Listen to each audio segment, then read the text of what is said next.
Now, I was looking, we all look through the papers on our way to work in the mornings, don't we, and kind of chat about things that we've seen. And there was a story this morning that really stopped me in my tracks and made me feel quite upset, actually. And this is an article by Lauren Libbert in the magazine Female section. And she's talking about this guilt that she feels, worrying that she maybe doesn't do enough for her mum. And I got quite upset watching it because my mum is in her 80s, and hi mum, she watches the show, and she doesn't live that far from me. There she is, my lovely mummy. Yeah, and my sister Julia is amazing. You know, Julia lives a lot nearer to my mum, but even so, you know, she does a lot for my mum. She's always there, and I'm always working. And my mum's fantastic. She never makes me feel guilty. You know, she doesn't do the like, oh hello stranger, I haven't seen you for ages. But I feel it. It doesn't matter that she doesn't say it. So this really resonated with me.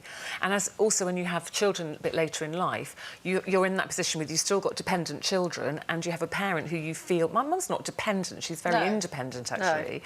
But you just feel that, you know, you might not have as many years as you would like and that you would like to spend that time, and it's a real struggle, isn't it? And she doesn't live near you, does she? So that makes it harder, because then it's sort of almost a day... I can't pop in. You know, so I can't kind of pop in for 10 minutes and have a quick cup of tea on my way home or something. And she's not that far away, but it's just... I feel then that I need to stay... I can't just go for 10 minutes. So I think I need to go and have lunch or sit in the garden for the afternoon with her or do that. And, you know, I have so few days when I'm not working. I feel really torn, and every time we talk about it, I think, yes, I've got to prioritise my mum more, I must make more room, but it's really hard because then life gets in the way, and I have that definite working girl daughter guilt, and it's awful. You're really emotional talking about it. I was really, It was so touching when you were describing it, and I totally, I felt what you were saying, and I heard it, and I had this moment when I was just thinking, because my mom's here today, and if you do look at my Instagram, you will know that we are very close, my family.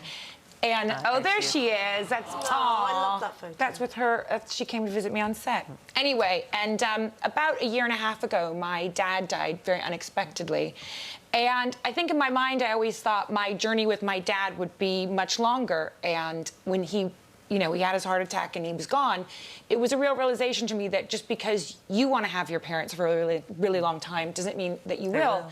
And so I really treasure every moment I have with my mom, and I'm so lucky that my husband embraces my mom, and we have this Three Musketeer relationship, and I'm so blessed because I'm so lucky to have such a close relationship with my mom and to have her here. But also, does she live with you? When she's in England, she's right by her, so, you know, because she doesn't have a place here. And in LA, she's very close to us. But Robbie does, they like gang up on you now. I mean, you saw the video of them waking me up. I mean, that was masterminded by the two of them. I mean, I dare not get in the middle of the two of them. Sometimes I'm like, come on, Mom, come on, Rob. And they're just, they make fun of me. Does she stick up for him? Oh, she sticks up for him all. I mean, if it's like, if I say, babe, can you please put the toilet seat down? Enough is enough. And she'll go, babe, he's had a really long day. He works so hard. Don't you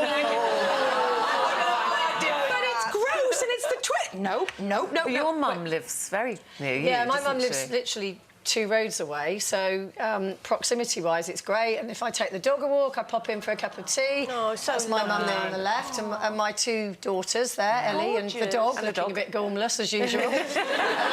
Yeah, so we're all very close. Every Sunday is sacrosanct. Everybody's there on a Sunday lunch. We're all there, you know, masses.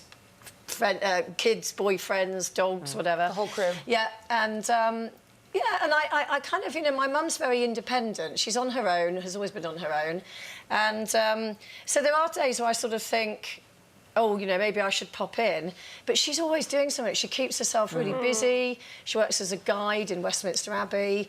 And so she has a very active life. And I think she likes the fact that I have an active life. But the thing I have on the flip side is that my middle daughter there, Ellie, for a long time, it was just her and I when I was a single mum. She's now working. She's really busy. And yesterday I thought, well, I've not heard from her for about 3 or 4 days. So I sort of made this tentative phone call, like, hi, it's Mum, you know. And it's sort of like the roles are reversed a bit. I mean, I still have a very busy life, but I think, you know, and she was like, oh, yeah, no, I'm just really busy, Mum, you know. So it's sort of, I go, oh, yeah, you're giving the flip side of it. The other thing is, I think that mums in particular, they won't tell their children if they're struggling or if they're feeling lonely. No, they don't because want you to worry. And when, you know, my dad, as you know, had Alzheimer's, and when they were living down in Cornwall, that's a long way from us. And my sister and I, you know, would all say, "How are you coping?" And she'd go, "Yes, I'm fine. We're fine. I'm fine, fine." And then we went down to stay and went out for coffee with some of her friends. And Mum went to the loo, and one of them said to us, "We're very worried about Joan." And we said, "Are you?" And they went, "Yes, I don't think she's coping very well." And she said, "You know, when your father fell," and I was like, "What? Sorry, what do you mean?" And apparently he'd fallen in the night. She hadn't told us, you know. But and she's protecting because, you. And when I said to her, "Mum, you didn't tell," she said, "What were you going to do from London?" And she said, "I don't want to worry you, and you're busy." But I would say, we were talking about this morning, do tell your children, and if you're feeling lonely or you miss them, because we Yes. don't, Want we to know, believe don't you. we? Yeah. We believe you when you say you're fine. I really hear what you're saying, because my mum lives in Nottingham and my dad died at 60 unexpectedly of a heart attack, and she moved in with my younger brother, your and mum. there's my mum there, bless her. And although she lives with my brother and she's got the family around her, she still feels lonely sometimes because they get on with their life.